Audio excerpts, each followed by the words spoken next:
सभी को नमस्कार।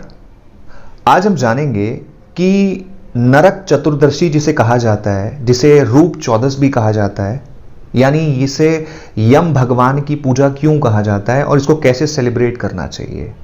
तो आज हम इसको समझते हैं कि सबसे पहले हमें समझना है कि ये जो नरक चौदस आती है, इसका पूजा का सिस्टम कैसे होता है और किन किन भगवानों की आराधना करनी चाहिए बेसिकली हमको।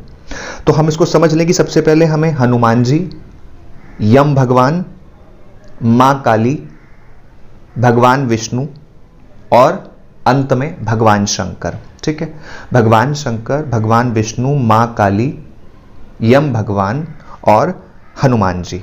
ठीक है, तो इनकी पूजा का क्या कारण है। मां काली और हनुमान जी हमें कष्टों से बाहर रखते हैं हमेशा, शत्रुओं से दूर रखते हैं हमेशा। और भगवान शंकर का यम भगवान के साथ एक बहुत अच्छा आत्मिक कनेक्शन है। जब भी देखा है आपने किसी की तबीयत खराब होती है तो रिकमेंड किया जाता है कि महामृत्युंजय कराया जाए उस व्यक्ति के लिए।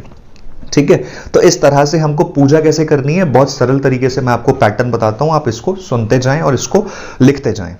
तो 3 नवंबर, दीपावली से एक दिन पहले 3 नवंबर को नरक चतुर्दशी मनाई जाएगी। दिन होगा बुधवार का। और हमको करना क्या है, अगर आपको मॉर्निंग के अंदर समय मिलता है 3 तारीख को, तो आप उबटन लगाकर और तेल लगाकर, है ना, आप उबटन और तेल लगाकर उसको सुबह सुबह बॉडी पर यूज करके और उसके बाद आप नहा सकते हैं गंगा जल मिक्स करके। इसको रूप चौदस भी कहा जाता है। भगवान कृष्ण की पूजा भी इसमें स्पेशली होती है, वो भी मैं आपको आज आगे बताता हूं।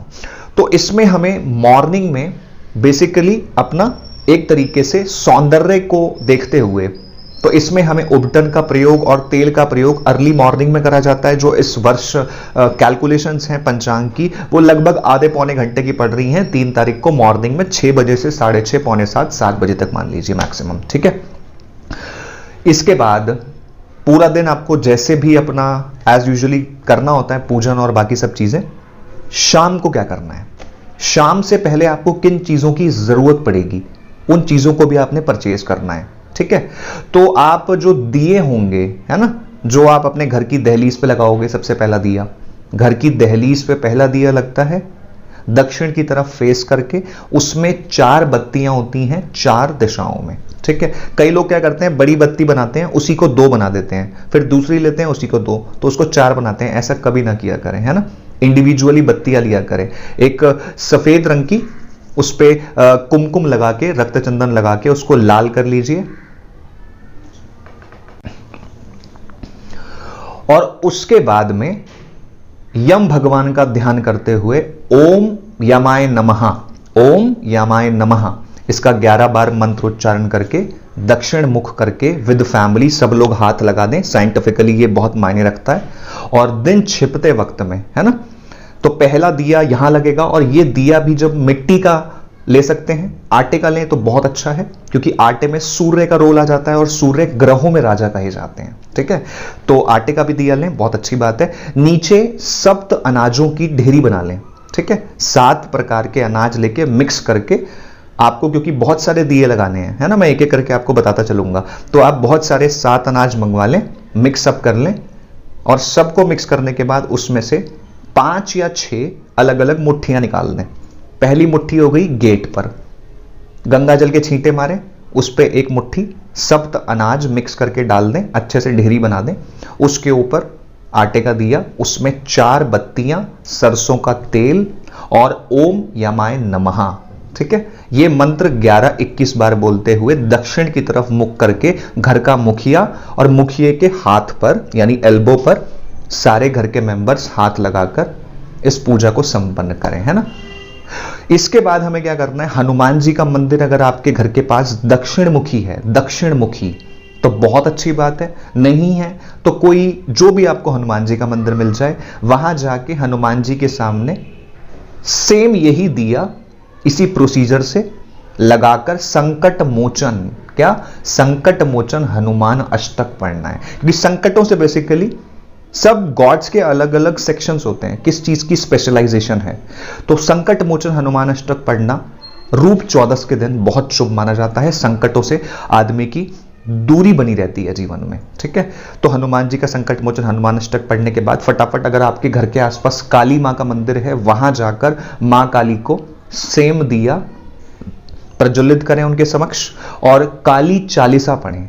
काली चालीसा, मां काली की जो चालीसा होती है उसको पढ़ें, दीप प्रज्वलित करें। कोई भी घर का एक मेंबर जा सकता है। ठीक है, उसके बाद हमें भगवान शंकर के भोलेनाथ के मंदिर जाना है, वो तो मिल ही जाता है सबके आसपास। वहां जाकर भगवान शंकर के सम्मुख सेम दिया जलाना है और जहां जहां दिया जलाएंगे वहां वहां अनाज की ढेरी लगाएंगे, जो मैंने आपको स्टार्टिंग में बताई। ठीक है, इसके बाद आपका नंबर आता है श्री कृष्ण के मंदिर में, भगवान श्री कृष्णा के मंदिर में। ठीक है, वहां क्योंकि भगवान कृष्णा ने नरकासुर का वध किया था और ये पूरी जो स्टोरी लाइनअप है वहीं से आगे बढ़ती गई। ठीक है, तो कृष्ण भगवान के सामने, क्योंकि सौंदर्य के देवता माने जाते हैं और रूप 14 भी कहा जाता है ना, तो शास्त्रीय प्रमाण के हिसाब से उनके समक्ष जलाएं।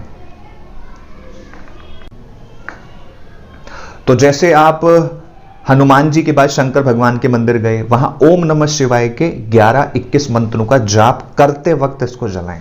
ठीक है, और ऐसे ही जब आप कृष्ण भगवान के मंदिर जाएंगे तो ओम कृष्णाय नमः 11-21 बार बोल करके कोई भी मेंबर घर का जाकर वहां जला दे, ढेरी लगाकर। ठीक है, इसके बाद एंड में भगवान विष्णु, क्योंकि वामन अवतार की स्टोरी आप सब लोग जानते हैं, तो वामन अवतार का जब राजा बलि के साथ में है ना एक कन्वर्सेशन हुआ था, एक वार्ता हुई थी पूरी, तो उसमें ये इस दिन बहुत बड़ा शुभ माना जाता है भगवान विष्णु के चरणों में उनके सम्मुख दीप दान करने से, है ना। तो वहां पर भी भगवान विष्णु की कोई आरती ले लें, आरती नहीं है तो ओम नमो नारायणा ले लें, कोई भी एक भगवान विष्णु का जो प्रिय मंत्र है, जो वैदिक मंत्र है। उसके अलावा हमें क्या क्या चीजें बेसिकली इस दिन ध्यान रखनी है। आप जहां जहां भी जाएंगे, मैंने आपको जो ये बेसिक सारी चीजें बताई, वहां वहां आप पुष्प जरूर चढ़ाएं। पीले रंग के पुष्प मिल जाएं, सफेद रंग के पुष्प मिल जाएं, आप जरूर चढ़ाएं। ठीक है, इसके अलावा जो भी अगर आप कोई भोग लगाना चाहते हैं, मिष्ठान का, लड्डुओं का लगाना चाहते हैं, है ना, या कोई भी आपने मिष्ठान घर पे मंगवाया है या बनाया है, उसका भोग जरूर दें।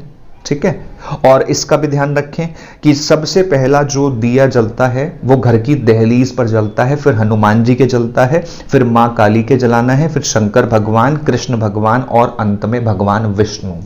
ठीक है, तो इसके लिए, और तेल का दिया जलता है, इस चीज का ध्यान रखें। चौमुखा दिया जलता है, इसका भी ध्यान रखें।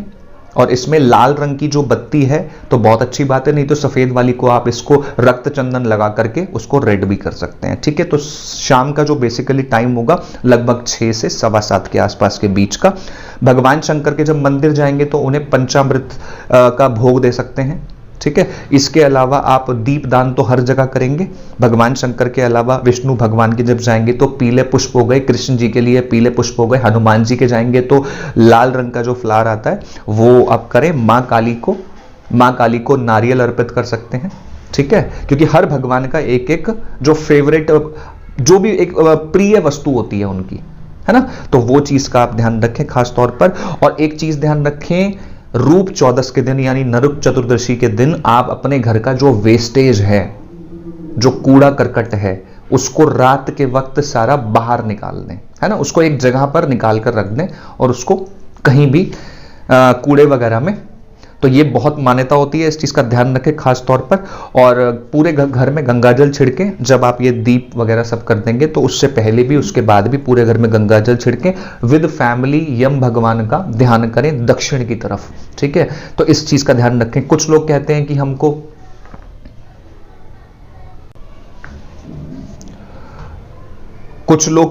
हमको शारीरिक रूप से बहुत कष्ट रहता है, फिजिकली हम लोगों को बेसिकली थोड़ी प्रॉब्लम्स आती है हमारे लाइफस्टाइल में, हमारे जीवन में। तो उसके लिए खास तौर पर कल के दिन आप वृक्ष लगाएं जरूर, है ना। जिनको फिजिकल प्रॉब्लम्स रहती हैं, आप भगवान शंकर का बेलपत्र का वृक्ष लगाएं। भगवान शंकर संकटों को हरते हैं और संकटों में भी फिजिकल पेन्स को हरने वाले भगवान कहे गए हैं। तो आप कल के दिन इस वृक्ष को भी लगा सकते हैं और कल के दिन शाम को विद फैमिली बैठकर इस पूजन को करें। कुछ लोग कहते हैं कि हमें और कहां दान कर सकते हैं और हम किस जगह पर और क्या कर सकते हैं। तो अगर आपके घर के आसपास गंगा है, कोई नदी है तो उसके तट पर आप इसी प्रोसीजर को कर सकते हैं, बहुत शुभ माना जाता है। यम भगवान की आरती है, उनकी चालीसा है, उसको भी करा सकते हैं। किसी विद्वत पंडित ब्राह्मण से इस चीज को करा सकते हैं। और इस सब प्रोसीजर को करने के बाद शाम को आप ब्राह्मण को यथा योग्य अपना दान कर सकते हैं। तो रूप 14 हमारे जीवन का, बेसिकली हमारे जीवन में जितनी भी नेगेटिविटी होती है, अगर इसको 2 लाइन में कंप्लीट करा जाए तो ये नेगेटिव वाइब्रेशंस जो होती हैं, जो संकट हमारे जीवन में अचानक आ जाता है, इसको हम रैंडम बोलते हैं, है ना। तो जो रैंडमली हमारी प्रॉब्लम्स आती हैं, ये जो दिया होता है यम भगवान का, उसके बाद फिर मां काली का, भगवान विष्णु का, भगवान कृष्ण का, भगवान शंकर का और हनुमान जी का। तो बेसिकली ये हमारे घर की नेगेटिविटी, हमारे जीवन की नेगेटिविटी को हटाने के लिए बहुत कारगर साबित होता है। और आप जब भी दीप दान करते हैं तो इस चीज का खास तौर पर ध्यान रखें कि दीप दान में अगर बाई चांस आपको सरसों नहीं मिलता तो आप तिल को भी यूज कर सकते हैं, है ना। इसमें घी का प्रयोग बिल्कुल निषेध माना जाता है, तिल को यूज कर सकते हैं आप, है ना, उसके ऑल्टरनेटिव के तौर पर, अगर आपके पास में सरसों मस्टर्ड ऑयल नहीं है तो। इसके साथ साथ जब भी आप इसको भगवान को जब भी ढेरी के ऊपर दिए देंगे, घर की दहलीज पर देंगे और बाकी जगहों पर जहां मैंने बताया, तो जो दीप होगा उसके बीच में भी आप फूलों की जो पत्तियां होती हैं उसको भी डाल सकते हैं। वो भी एक तरीके से एक अर्पण होता है, उनके प्रति समर्पण होता है कि आप कितना बेस्ट कर सकते हैं अपने हिसाब से। तो सभी कुमकुमानंद परिवार के और देशवासियों को रूप 14 की बहुत बहुत शुभकामनाएं। अगर लोगों के साथ साझा करना चाहें तो उसको शेयर भी कर सकते हैं। बहुत जल्द एक अच्छी वीडियो के साथ मिलते हैं। Thank you so much. This is Kumkumanand Shri, wish you a very happy positive lifestyle. Thank you so much once again.